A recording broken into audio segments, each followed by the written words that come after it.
Let's get this basketball stuff cooking now, Scotty. You talked about it a little bit with Gabe before.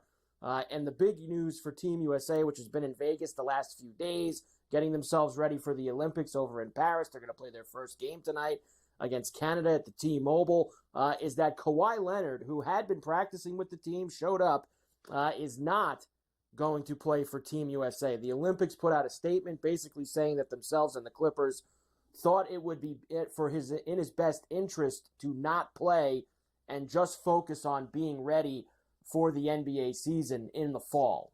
So nothing new injury-wise for Kawhi, Scotty, but more of a they don't want to see him get injured while he's playing, which is what we thought was going to happen 2 months ago, and sure enough, it happens now. Well, I think it's ridiculous. Like, honestly, why go? Why go then? What was that, just a tease? To be around all your, Hall of Fame buddies? Was it a get away from Costa Rica, hit Vegas for a few days? I don't understand this, because I'll tell you what. He doesn't stay healthy in an NBA season to save his ass to begin with. And let me tell you something. They're going to rue the day they screwed over Paul George, because he played 74 games this year, and it was the only time you've ever seen that happen either. Frankly, losing him leaves them on an island with Kawhi Leonard, because he's the only guy on the whole team that has any talent now. Derrick Jones Jr. is okay. I don't deny he's a decent piece, but he can't carry the Clippers when Kawhi Leonard is out. And they've had Kawhi, George, Zubac. They've had everyone on this team, and they still stink. I mean, at the end of the day, they never do anything ever. They're beyond the Sixers, Mike. They're on a whole nother level of losing. Black Cloud Diner, right? But they're counting on this guy to carry them. And he can't even make it 5 days in Las Vegas with the Olympic team, and they're worried it's going to affect the season. They should be worried that that's the only player they have on their whole G-damn team. And another thing, they're moving into the Shangri-La multi-billion-dollar new arena, and they have no talent. I mean, I don't consider him talent anymore when he never plays. The guy's injured. Let's face facts. He plays about 5 games a month. Is that about what he does, about 5 games a month? Let's be real here. You can't trust him anymore. As far as I'm concerned, he should have stayed in Costa Rica. I think his career is seriously, he's got 1 foot out the door.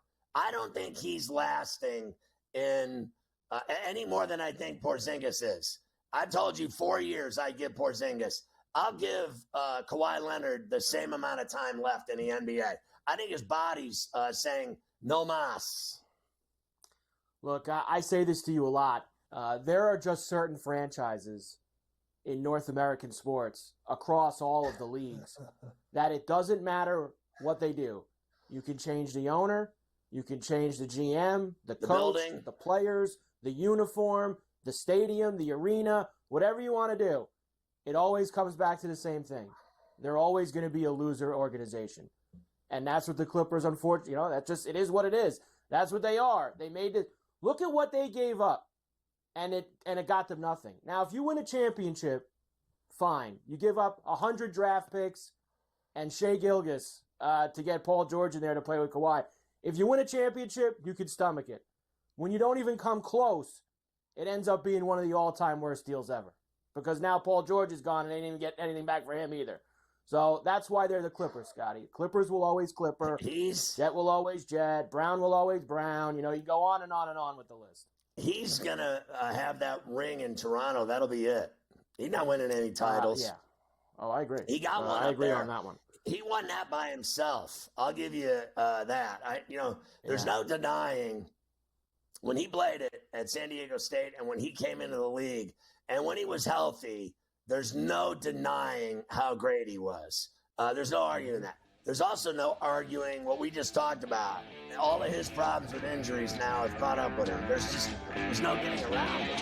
No more Kawhi. Derrick White will replace Kawhi Leonard. Now, look, there's got to be. I know Derrick White did a hell of a job for the Celtics in the playoffs, guy. He was a very good player.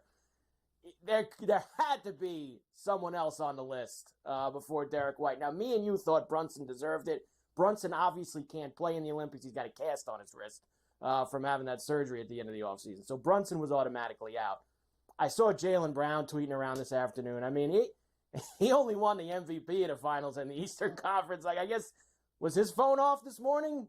They didn't call him? I don't know. I'm a little underwhelmed. Yeah, I'm not going to argue with you that he's better than White. Look, White's a really good shooter. I'll give you that. But Jalen Brown plays both ends and does it all. And it's amazing how they treat him. He wasn't first team, second team, or third team NBA, but he was the NBA Finals MVP. He's got that nice little piece for his mantle. And then he also has a bag of money. Only it might be first. It might even be above Tatum's. Like, his money is so outrageous what they paid him. What do you care what team you're on when you have that much money? Like, honestly, if somebody gave me $350 million, let's just say I wouldn't be here today. I mean, I love SportsGrid, but I really do love SportsGrid. But anybody hands me $350 million, Carver High, you know, you and I are like your boy in Wolf of Wall Street. We're on a yacht, and there's nudity, and there's going to be narcotics, and I am telling you, I can drink more rum than anybody. So you give me that kind of money, I'm throwing all these guys have their yachts. I mean, we would have a party like second to none, Carver High. You and I, like, we'd be out of here so fast. I mean, you talk about sail away to Key Largo. You give me $350 million. I mean, it is on. You want to lay 15.5 tonight with USA at the T-Mobile against Canada? You looking to lay that? No. I'll tell you, I think that what you guys were saying before is probably true. I think Canada probably cares more about the game than the United States does, but I still think they're a lot better than. I still think they're a lot better than them, and I think if those guys do want to come out, I haven't heard one person today say they think the United States is going to cover that today. It would not stun me if they won that game by 20 plus points tonight. If they care and they want to go out and prove a point that this is what the Olympics is going to be about, we don't care if these are exhibitions. We're going to lay it down tonight. This is how it's going to go in Paris for everybody. This is the team that's the second favorite behind us. We're going to lay it down here. Night number 1 in Vegas. I'm laying it tonight. 15.5 with the United States. It's only 12 now. It's 12 now. Down to 12. It's even easier. Let's go. But listen, they could barely beat the team with Flag and Trace Jackson Davis and Podziemski and the team that they had out there giving them the business. They beat them by 1. I actually think they're going through the motions.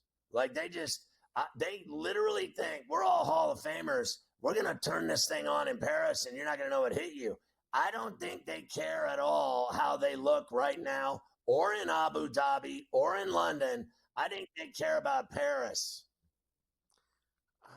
I don't know if it's that easy, that they're just going to show up in 2 weeks in Paris and just turn it on and smash everyone. I think they're going to need to give some good performances before then to show a little bit of continuity.